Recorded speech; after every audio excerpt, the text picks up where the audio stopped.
Film Indiana Jones a nástroj osudu 5. a začal posledný diel mal v pondelok anglickú premiéru. A ja som mal možnosť exkluzívne sa zúčastniť premiéry filmu spoločne s hlavnými hviezdami. Prvé ale som zažil na červenom koberci veľké dobrodružstvo. Prišlo množstvo fanošikov.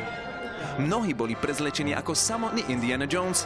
Boli tam dokonca aj rôzne rekvizity z filmu. Ja som si tiež vyskúšal zapózovať na červenom koberci a fanošikovia mysleli, že hrám vo filme.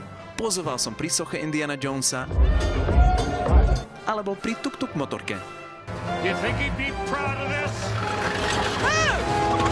Zďaleka som pozoroval Harrisona Forda, ktorý dal len pár rozhovorov pre anglické médiá. Jeho sa napríklad spýtali, ako on vníma, že sa lúči s postavou. No je to jediná rola, ktorú robím 42 rokov. Nakrútil som 5 z týchto filmov a som na všetky hrdý. Vždy som túžil ešte natočiť ďalší film o Indianovi Jonesovi. Pre mňa to bolo dôležité, že ak urobíme ďalší film, aby sa divák dozvedel viac o tejto postave, ktorú hrám. Harrison sa po rozhovoroch odfotil s fanošikmi a pokračoval do kína s ostatnými hercami. Predtým, ako film začínal, sa predstavili všetci herci. Herec a zaporák z filmu Mads Mikkelsen, Phoebe Waller-Bridge a Harrison Ford. Pekný moment nastal, keď všetci herci odchádzali a celé kíno Harrisonovi zaspievalo úvodnú skladbu Indiana Jonesa.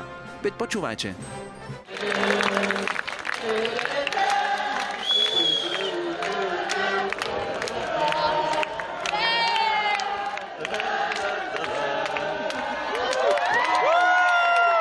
Tomás Puskalér, Televízia Joj.